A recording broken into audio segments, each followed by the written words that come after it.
Shalom saudara, saya percaya hari ini kita semua tetap bersuka cita di dalam kebaikan Tuhan. Pesan Tuhan yang menjadi tema di tahun 2021 menegaskan bahwa tahun ini adalah tahun integritas. Hal ini berarti kunci kemenangan di tahun ini terletak dari integritas seorang Kristiani dalam segala aspek kehidupannya. Oleh karena itu, dalam edisi Voice of Pentecost kali ini, saya akan membahas tentang berintegritas di tengah krisis hidup. Saudara, di hari-hari ini, ujian integritas sedang terjadi bagi saudara dan saya. Contohnya, apakah kita tetap baik saat dalam tekanan, akan tetap loyal dalam keadaan kekurangan, atau justru berkompromi dengan dunia saat sakit, gagal, bahkan sampai saat miskin mendadak? Saudara, perlu kita ingat bahwa integritas adalah hasil pembentukan dan tidak otomatis bisa dimiliki seseorang. Pembentukan integritas membutuhkan ujian, proses, dan waktu. Di dalam Mazmur 1 ayat 1 berkata, "Berbahagialah orang yang tidak berjalan menurut nasihat orang fasik, yang tidak berdiri di jalan orang berdosa, dan yang tidak duduk dalam kumpulan pencemooh." Jadi, melalui ujian, seseorang bisa terbukti apakah ia ada di jalan yang benar atau tidak. Lalu, berapakah lama waktu dari proses pembentukan integritas? 30 hari, 3 bulan, atau 1 tahun? Yang pasti proses ini akan berbeda di setiap individunya. Orang yang dibentuk integritasnya memerlukan kekuatan spiritual, kejiwaan, dan fisik. Asupan ini diperlukan di awal proses, di tengah ujian, hingga akhirnya menjadi pemenang untuk berbuah. Untuk melewati proses pembentukan integritas, kita tentu perlu bertumbuh dan berakar di dalam firman Tuhan. Saudara, penting untuk kita memperhatikan akar dari kehidupan kita. Di dalam Mazmur 1 ayat 1, pemazmur menggambarkan hidup seseorang yang benar, yaitu orang yang tidak tergoda untuk berkompromi dengan nilai kefasikan, dosa, bahkan kumpulan pencemooh. Tentunya nilai ini dilakukan karena seseorang ini berakar di dalam firman Tuhan. Seseorang yang berakar di dalam Tuhan pasti memiliki kualitas integritas. Lalu, apa resep untuk memiliki kualitas integritas? Sesuai dengan Mazmur 1 ayat 2, kita harus menjadikan Taurat itu kesukaan dan merenungkan Taurat itu siang dan malam. Kata kesukaan dan merenungkan firman Tuhan menggambarkan hubungan yang dimiliki orang berintegritas dengan Tuhan. Mazmur 1 ayat 3 berkata, "Ia seperti pohon yang ditanam di tepi aliran air, yang menghasilkan buahnya pada musimnya dan yang tidak layu daunnya. Apa saja yang diperbuatnya berhasil." Untuk hidup, jelas sebuah pohon membutuhkan air. Namun, betapa beruntungnya pohon yang ditanam di tepi aliran air. Ia tidak membutuhkan waktu lama dan usaha besar untuk akarnya mencari air. Kesukaan dan merenungkan firman-Nya siang dan malam merupakan gaya hidup orang berintegritas. Hal ini digambarkan dalam Mazmur 1 ayat 2 dan 3. Dikatakan gaya hidup karena hal ini dilakukan setiap hari. Apakah mungkin gaya hidup terbentuk begitu saja? Jawabannya adalah tidak. Hal ini dimulai dari cinta mula-mula. Namun orang benar perlu membangun disiplin rohani dan memelihara cintanya. Disiplin rohani dalam pembacaan dan perenungan firman Tuhan menunjukkan gaya hidup orang berintegritas. Seperti pohon yang bertumbuh dan berakar di tepi aliran air, akan mudah untuk bertumbuh dan berbuah. Demikian digambarkan gaya hidup orang yang berintegritas, yang kesukaannya ialah merenungkan firman Tuhan siang dan malam. Dalam Yohanes 15 ayat 7 dan 8 berkata, "Jikalau kamu tinggal di dalam aku dan firmanku tinggal di dalam kamu, mintalah apa saja yang kamu kehendaki dan kamu akan menerimanya. Dalam hal inilah Bapa-Ku dipermuliakan, yaitu jika kamu berbuah banyak dan dengan demikian kamu adalah murid-murid-Ku." Di ayat ini, Yesus menjelaskan hubungan sebab akibat yang erat antara gaya hidup merenungkan firman dengan berbuah dalam kehidupan. Apa buah yang diinginkan Tuhan dihasilkan oleh setiap umatnya? Buah-buah yang Tuhan ingin kita hasilkan adalah buah pertobatan, buah kehidupan, buah karakter, dan buah jiwa-jiwa. Selain itu, apa dampak lain dari tertanam di tepi aliran air? Dalam Mazmur 1 ayat 3 menjelaskan dengan tidak layu daunnya. Hal ini sama dengan kita memiliki daya tahan yang tinggi terhadap berbagai situasi kehidupan. Situasi sulit dan krisis hidup bisa datang kapan saja. Saat ini kita sedang mengalami pandemi COVID-19 dan resesi ekonomi. Situasi ini dapat mengganggu integritas seorang untuk kompromi dengan dosa, untuk menyakiti sesama, putus pengharapan, bahkan tidak lagi percaya kepada Tuhan. Lewat pemazmur, Tuhan hendak mengatakan kepada kita bahwa dari hubungan seseorang dengan Tuhan lewat gaya hidup cinta akan firman Tuhan bukan hanya agar kita berbuah, tapi juga agar kita tetap berintegritas. Di mata Tuhan, orang seperti ini dipandang dan dijanjikan apa saja yang ia perbuat berhasil. Saya percaya kita yang sudah mendengar ini akan semakin memperhatikan akar kita, perhatikan gaya hidup kita, dan perhatikan hubungan kita dengan firman Tuhan. Saudara, untuk penjelasan yang lebih lanjut dari tim teologi kami, silakan klik link yang ada di atas atau scan QR Code yang tersedia. Tuhan Yesus memberkati.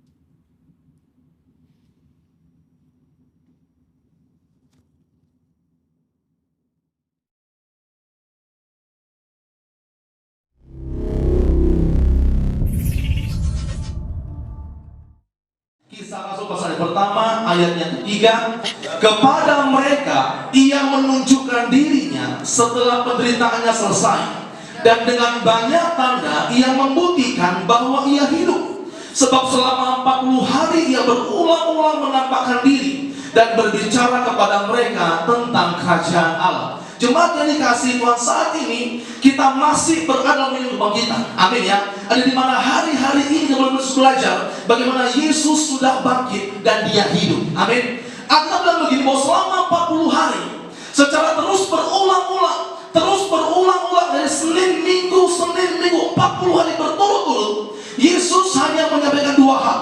Yang pertama, dia katakan bahwa dia sudah hidup, dia sudah bangkit, dan yang kedua, bahwa tentang kerajaan Allah. Amin ya.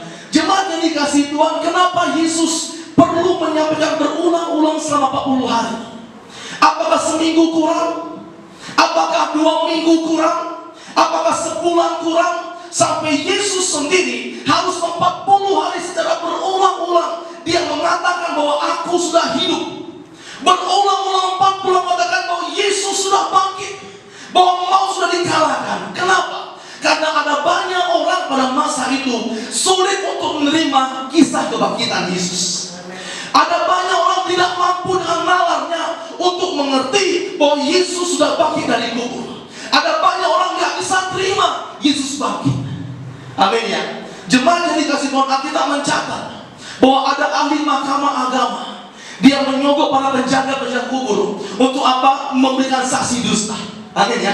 Mari sama-sama kita lihat dulu Matius pasal 28. Saya akan bacakan ayat yang ke-11 sampai ayat yang ke-13.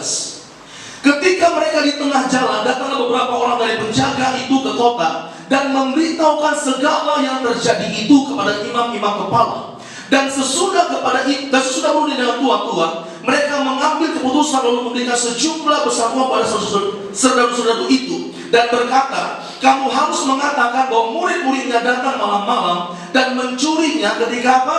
Kamu sedang tidur. Jemaat dikasihi Tuhan, di ayat 11 dibilang begini, ayat 11, ketika mereka para penjaga itu di tengah jalan, datanglah beberapa orang dari penjaga itu ke kota dan memberitahukan segala yang terjadi itu kepada siapa? Imam-imam kepala. Pertanyaannya apa yang terjadi? Kita baca ayat 2. Maka terjadilah gempa bumi yang hebat, sebab seorang malaikat Tuhan turun dari langit dan datang kepada batu itu dan menggulingkannya, lalu duduk di atasnya. Ayat 3. Wajahnya bagaikan kilat dan pakaiannya putih bagaikan salju. Ayat 4. Dan penjaga itu apa? Mereka gentar ketakutan dan menjadi seperti orang-orang mati. Amin ya. Jemaat yang dikasihi Tuhan, para penjaga ini, para serdadu ini di ayat 11 begini, bahwa mereka menyampaikan apa yang mereka saksikan. Dikatakan bahwa ada gempa bumi yang hebat, ada malaikat turun dari surga, guling batu digulingkan, dan Yesus bangkit. Amin ya. Tetapi dengan kesaksian itu para mahkamah pun tidak percaya. Siapakah para penjaga ini? Para penjaga ini adalah orang-orang yang menangkap Yesus.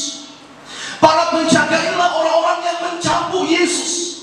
Para penjaga ini adalah orang-orang apa? Yang menendang Yesus, yang memberi mahkota duri kepada Yesus. Para penjaga ini adalah orang-orang yang menusuk, yang memaku kaki dan tangan Yesus. Amin ya. Dan para penjaga ini adalah saksi mata langsung bagaimana Yesus mati. Dan yang hebatnya, para penjaga ini juga yang Tuhan izinkan untuk melihat Dia sudah bangkit. Yang menjadi masalahnya, para mahkamah agama, mereka para penjaga sudah sampaikan Yesus sudah bangkit. Mereka bilang enggak, kami enggak percaya Dia bangkit, kami enggak yakin Dia bangkit. Para penjaga saksikan langsung, melihat langsung, dan mengatakan kebenarannya. Mereka bilang apa? Enggak, kami enggak percaya Dia bangkit. Bahkan tidak boleh ada berita kebangkitan. Sehingga apa begini, nanti kalau buat laporan, katakan bahwa mereka Yesus diculik oleh murid-muridnya. Artinya apa? Selama 40 hari penting bagi Yesus untuk menyampaikan kabar kita Yesus sudah bangkit. Amin ya. Selanjutnya dari murid-murid Yesus, ada seorang murid yang bernama dengan Thomas. Thomas bilang begini, sebelum aku mencucukkan jariku ke tangannya dan ke lambungnya, aku nggak percaya. Amin ya. Tetapi bagaimana kejadian selanjutnya? Yesus hadir di situ. Dia bilang, Thomas, sekarang cucukkanlah jarimu ke tanganku dan ke lambungku. Thomas bilang, Tuhan, aku percaya Kau sudah bangkit. Jawab Yesus, engkau percaya karena kau sudah melihat. Berbahagialah orang-orang yang percaya walaupun apa? Tidak melihat. Jemaat yang dikasihi Tuhan, sehingga sangat penting hari-hari ini, selama 40 hari terus berulang-ulang Yesus katakan, aku sudah bangkit. Jumpai murid A, aku sudah bangkit. Murid yang lain, aku sudah bangkit. Sangat penting. Bahkan sampai di zaman ini ada banyak orang yang begini, bahwa yang mati itu bukan Yesus. Itu kata siapa? Yudas. Sehingga Yesus nggak pernah bangkit, dan Yesus nggak pernah bangkit, nggak pernah mati. Artinya apa? Mereka mau coba membuat sebuah banyak hal-hal yang dusta.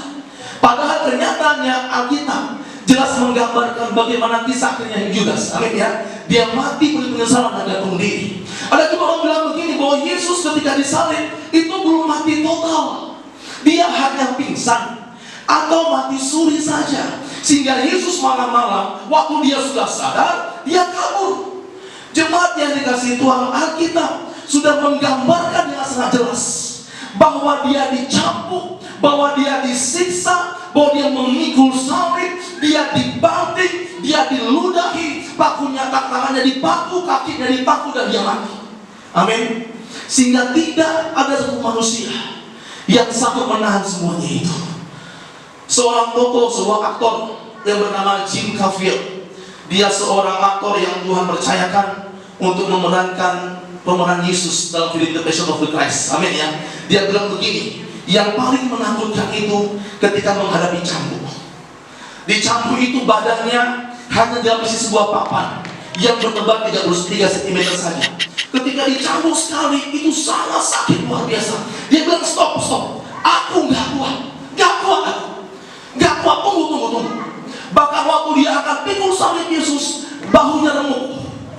Dan sampai di bukit di atas kayu salib, dia bilang ini sangat mengerikan. Dan kesaksian bilang begini, saya pribadi yang hanya sebagai aktor nggak sanggup, apalagi manusia biasa. Oleh karena itu jemaat dikasihi Tuhan, saya dan mengatakan begini, bahwa Yesus benar-benar mati, dan pada hari ketiga Yesus benar-benar hidup. Jemaat yang dikasihi Tuhan, Alkitab katakan 40 hari Yesus berulang-ulang mengatakan bahwa Yesus sudah hidup, Dia sudah bangkit. Kalau begitu, jika berita kebangkitan adalah hal yang sangat penting, bagaimanakah kita orang-orang Kristen, orang-orang yang mengasihi Tuhan, boleh memaknai arti kebangkitan dalam kehidupan kita? Yang pertama kita boleh belajar bahwa melalui kebangkitan Yesus, seluruh kuasa maut sudah dikalahkan. Amin ya. Segala kuasa kutuk dosa sudah dikalahkan. Segala kuasa jahat sudah ditaklukkan. Kita baca dua ayat. Yang pertama, Roma pasal 6 ayat 9. Karena kita tahu bahwa Kristus sesudah Ia bangkit dari antara mati, kau baca sama-sama 2, 3 ya. Dia tidak mati lagi. Maut tidak berkuasa apa? Tidak berkuasa lagi atas Dia. Satu ayat lagi. 1 Korintus 15 ayat yang ke-54 dan ayat yang ke-55. Dan sesudah yang dapat binasa ini mengenakan yang tidak dapat binasa, dan yang dapat mati ini mengenakan yang tidak dapat mati, maka akan genaplah firman Tuhan yang tertulis, maut telah ditelan dalam kemenangan, Hai maut, di manakah kemenanganmu? Hai maut, di mana apa? Sengatmu. Jemaat yang dikasih Tuhan, Alkitab jelas menggambarkan ketika peristiwa kebangkitan Yesus bukan hanya terjadi sebuah kemenangan, amin ya. Tapi waktu kebangkitan sudah dikatakan bahwa kebangkitan Yesus itu menyatakan bahwa kuasa maut sudah benar-benar dikalahkan. Jemaat yang dikasih Tuhan, kisah tentang kematian Yesus dan kebangkitannya itu sudah disebut begitu lama. Dari kisah para nabi zaman dahulu, para imam zaman dahulu, dikatakan bahwa ada jarak waktu antara kitab Maleaki sampai kelahiran saudara waktu 320 tahun. Itu waktu yang cukup panjang. Dikatakan bahwa di zaman itu Yesus sama sekali Tuhan di surga tidak berbicara. Tidak ada firman yang disampaikan, tidak ada nabi yang melihat penglihatan, tidak ada kuasa yang dinyatakan, tidak ada. Termasuk sama tahun-tahun ini bertonton gelap. Kenapa? Karena Tuhan benar-benar diam. Bayangkan jemaat kasih Tuhan, selama 300 tahun Tuhan tidak berfirman. Artinya apa? Manusia hidup setelah hatinya. Tidak ada yang pimpin, tidak ada firman yang tuntun, dan yang pasti iblis benar-benar merajalela. Selama tahun-tahun gelap itu, iblis benar-benar berkuasa. Sampai setiba saatnya malaikat turun dan menjumpai Bunda Maria. Amin ya. Dikatakan Maria, bahwa engkau akan dikandung oleh Roh Kudus, sehingga apa? Lahirlah Yesus. Waktu Yesus lahir, iblis mencoba berulang-ulang kali membunuh Yesus. Dikatakan bahwa Herodes ketika bayi Yesus lahir mencari bayi Yesus, bunuh semua bayi laki-laki. Tapi lolos juga. Pada akhirnya apa? Ketika Yesus mulai dewasa dan mulai melayani Tuhan, dikatakan bahwa iblis mencoba Yesus bilang begini, Yesus lompatlah kau ke bawah dan bukan bayi Allah ini. Ada firman Tuhan berkata bahwa Tuhan akan berusaha menyelamatkannya untuk menolong kau. Alkitab katakan bahwa Yesus berhasil. Sehingga apa? Iblis selalu gagal dan selalu kalah untuk membunuh Yesus. Hingga pada akhirnya ada kisah salib. Waktu disalib, Yesus mati. Dia bilang gini, Bapa, di dalam tangan-Mu lah kuserahkan nyawaku. Dan apa? Sudah selesai. Waktu Yesus mati di kayu salib, iblis berpikir dia sudah menang. Padahal iblis tidak sadar bahwa salib itu adalah penebusan dosa. Amin ya. Kita diampuni, kita dibebaskan, kita dilepaskan kuasa kutuk dan dosa mati. Artinya apa? Kita menjadi orang-orang yang terus Tuhan, tetapi tidak hanya sampai di situ saja. Alkitab katakan juga bahwa Yesus sudah bangkit, dan oleh kebangkitannya itu menandakan bahwa maut sama sekali tidak berkuasa lagi. Amin ya. Jemaat yang dikasihi Tuhan, dari kebangkitan Yesus sudah berdoa yang pertama, bahwa segala kutuk-kutuk dosa, kutuk-kutuk orang-orang zaman dahulu di depan kita sudah tidak berlaku lagi. Kenapa? Kuasa maut, kuasa iblis, kuasa si jahat sudah dikalahkan. Mari sama-sama kita lihat Filipi pasal yang kedua, ayat yang ke-9 sampai ayat 11. Saya akan bacakan.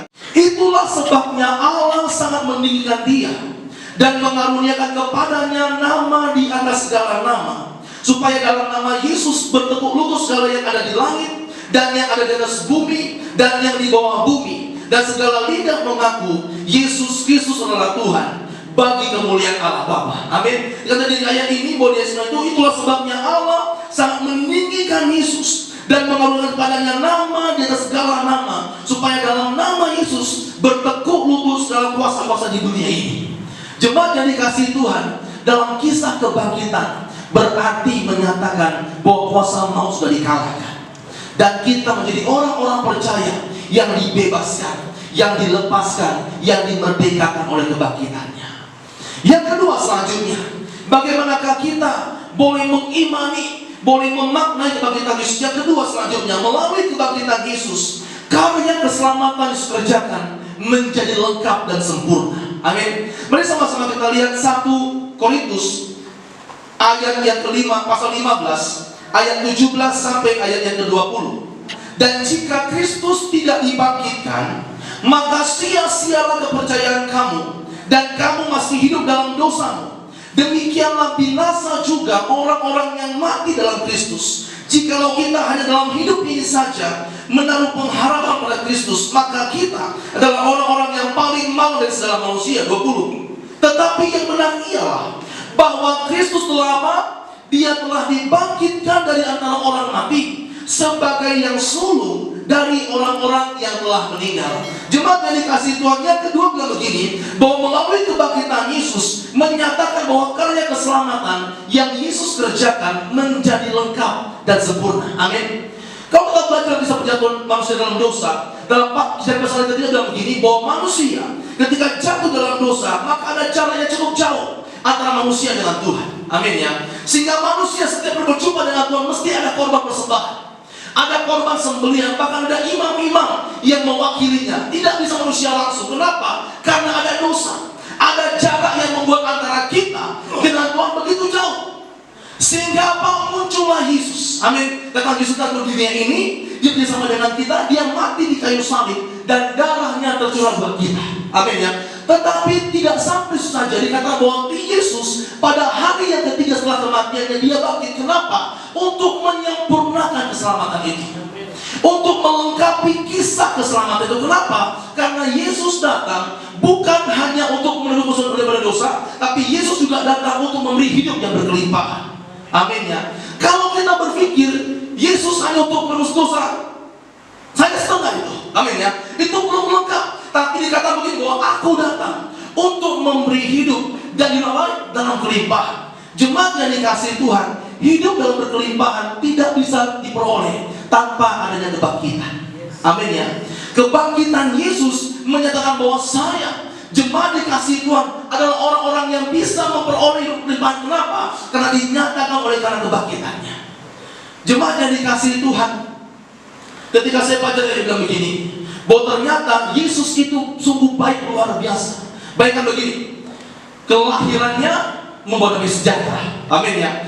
Kematiannya menebus dosa manusia, kebangkitannya melengkapi keselamatannya, dan kenaikan ke surga itu yang jadi firman Tuhan yang luar biasa. Artinya apa? Dalam seluruh kisah Yesus, dalam setiap hal Yesus kerjakan, tujuannya cuma satu: bagaimana saya dan saudara boleh menjadi anak-anak Tuhan yang tidak perlu khawatir lagi, yang gak perlu takut lagi. Kenapa? Karena penyertaan bahwa setiap saat dinyatakan bahwa ada kasih Tuhan, ada anugerah Tuhan dalam kehidupan kita. Sehingga karya keselamatan selanjutnya, waktu kita mengalami kebangkitan Yesus, kita menjadi orang-orang yang paling berbahagia, orang-orang paling bernapa, karena Yesus sudah bangkit dan kuasa maut sudah dikalahkan. Yang ketiga selanjutnya, bagaimanakah kita orang-orang percaya memaknai kebangkitan Yesus? Yang ketiga, kebangkitan Kristus menjadi bukti nyata bahwa janji-janji firman Tuhan pasti digenapi. Amin ya.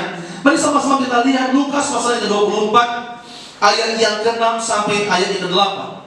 Ia tidak ada di sini, ia telah bangkit.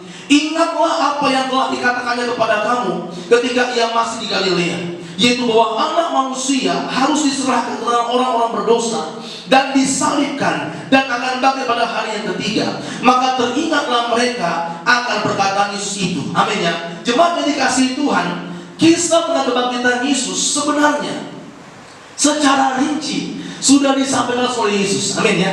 Udah berulang-ulang sampaikan Yesus akan bangkit. Yesus akan. Kisah yang pertama itu, kalau jemaat kasih Tuhan boleh ingat, ketika Yesus ada di bait Allah, dan di bait Allah di halamannya ada orang-orang mau jual beli, ada yang berdagang ini dan lain-lainnya. Waktu Yesus sudah itu Yesus marah, semua barang belanjaan semua dibalik-balikkan, semua dihancurkan. Yesus sangat marah. Kenapa dia bilang gini? Engkau boleh hancurkan bait Allah ini, dan aku, kata Yesus, akan memotongnya selama 3 hari. Artinya apa? Yesus mau benar-benar meyakinkan bahwa ada janji firman Tuhan yang Tuhan genapi. Mari sama-sama kita lihat lagi Yohanes pasal 2. Bagaimana kisah Yesus menyatakan janji firman-Nya tentang kebangkitannya. Yohanes pasal yang kedua, saya akan baca ayat 19, ayat 21 dan ayat yang ke-22. Jawab Yesus kepada mereka, rombak bait Allah ini, dan dalam 3 hari aku akan mendirikannya kembali. 21. Tetapi yang dimaksudkannya dengan bait Allah ialah tubuhnya sendiri. 22. Kemudian sesudah ia bangkit dari antara orang mati, barulah teringat oleh murid-muridnya bahwa hal itu telah dikatakannya, dan mereka pun percayalah ke kitab suci dan akan perkataan yang telah diucapkan Yesus. Amin ya. Artinya apa? Melalui kebangkitan Yesus, seluruh janji firman Tuhan itu pasti akan digenapi. Jemaat yang dikasih pada hari-hari ini, bagaimanakah iman kita? Bagaimanakah hati kita boleh mengiman firman Tuhan? Percayalah, kalau Yesus saja sudah bangkit, apa itu firman-Nya pasti dia berbagi kita. Amin. Mari sama-sama kita lihat lagi Yesaya pasal 55 ayat yang ke-11. Demikianlah firmanku yang keluar dari mulutku, ia tidak akan kembali kepadaku dengan sia-sia, tetapi ia akan melaksanakan apa yang kukehendaki dan akan berhasil dalam apa yang kusuruhkan kepadanya. Jemaat yang dikasihi Tuhan, saya percaya bahwa firman Tuhan apapun itu, tentang janji kebangkitannya, tentang kuasa kebaikannya, tentang pertolongan Tuhan yang besar, Alkitab katakan bahwa itu semua gak sia-sia. Melainkan yang Tuhan inginkan kita mempunyai iman yang sungguh-sungguh percaya bahwa janji-janji firman-Nya tergenapi dalam kehidupan kita. Yang keempat selanjutnya, bagaimanakah kita boleh memaknai kebangkitan Yesus? Yang keempat, kebangkitan Yesus menjadi bukti nyata bahwa Yesus selalu menyertai kita. Kita baca beberapa ayat di sini. Kita baca yang pertama, Matius pasal 28 ayat yang ke-9 dan ayat 10. Tiba-tiba Yesus berjumpa dengan mereka dan berkata, "Salam bagimu." Mereka mendekatinya dan mengelus kakinya serta menyembahnya. Ayat 10. Maka kata kepada mereka, "Jangan takut. Pergi dan katakanlah kepada saudaraku supaya mereka pergi ke Galilea, dan di sanalah mereka melihat aku." Kita baca lagi Markus pasal 16 ayat 5 sampai ayat 6.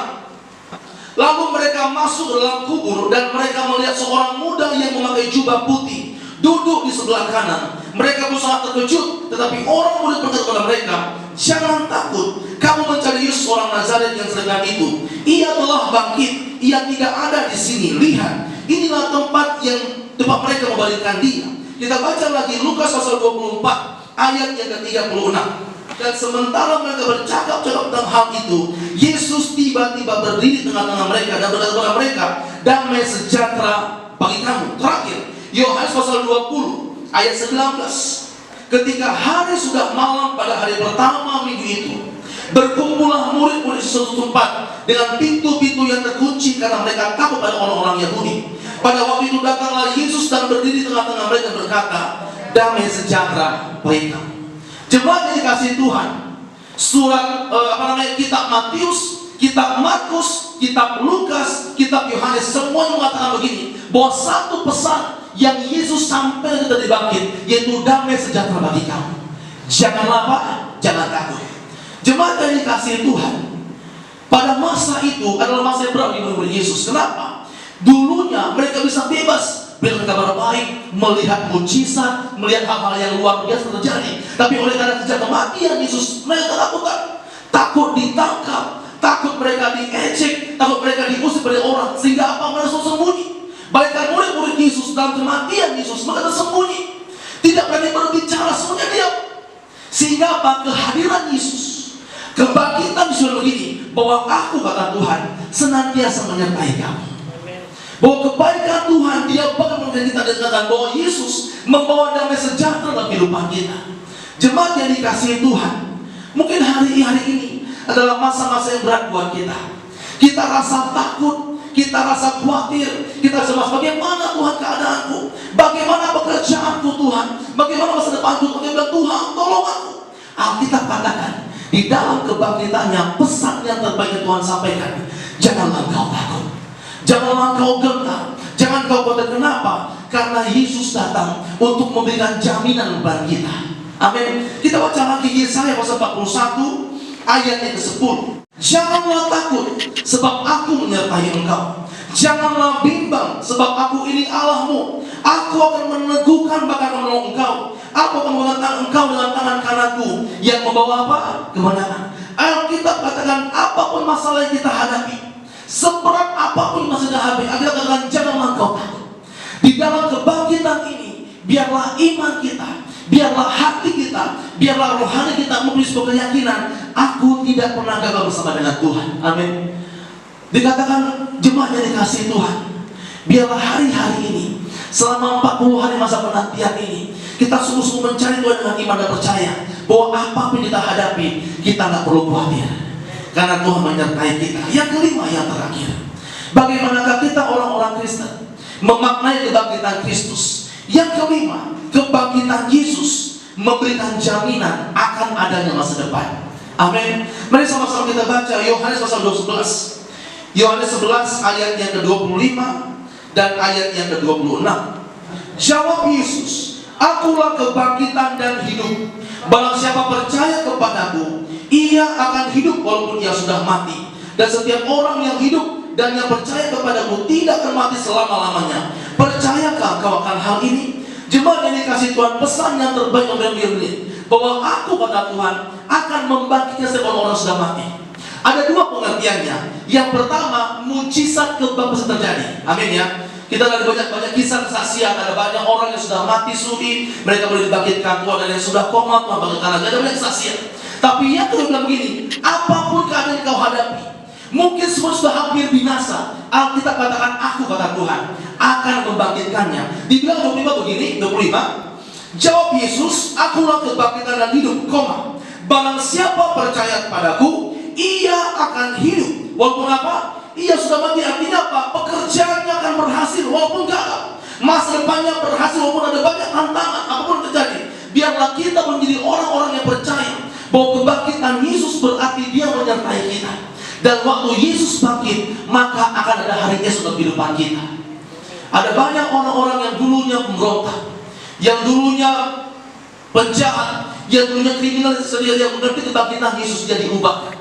Dia boleh mengalami Tuhan, dan masa depannya Tuhan ubahkan dengan luar biasa. Amin. Ayat yang terakhir, mari sama-sama kita lihat Wahyu pasal 1 ayat 17 sampai ayat yang ke-19. Ketika aku melihat dia, tersyukurlah aku di depan kakinya, sama seperti orang yang mati. Tetapi ia meletakkan tangan kanannya di atasku, lalu berkata, jangan takut. Aku adalah yang awal dan yang akhir, dan yang hidup.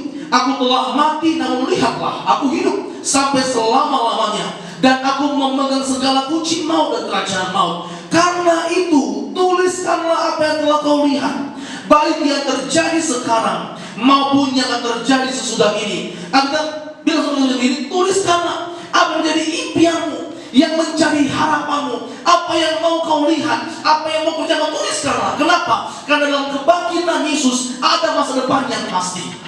Jemaat dikasih Tuhan, hari ini kau boleh tulis kembali apa cita-citamu, apa impianmu, apa kerinduan masa depanmu, tuliskanlah. Aku tak bilang tuliskanlah sekarang hal-hal yang besar, hal-hal yang dahsyat, hal-hal yang udah tuliskan. Dan iman, percayalah, waktu Yesus mati, apa yang kita tulis Tuhan kerjakan pada kita.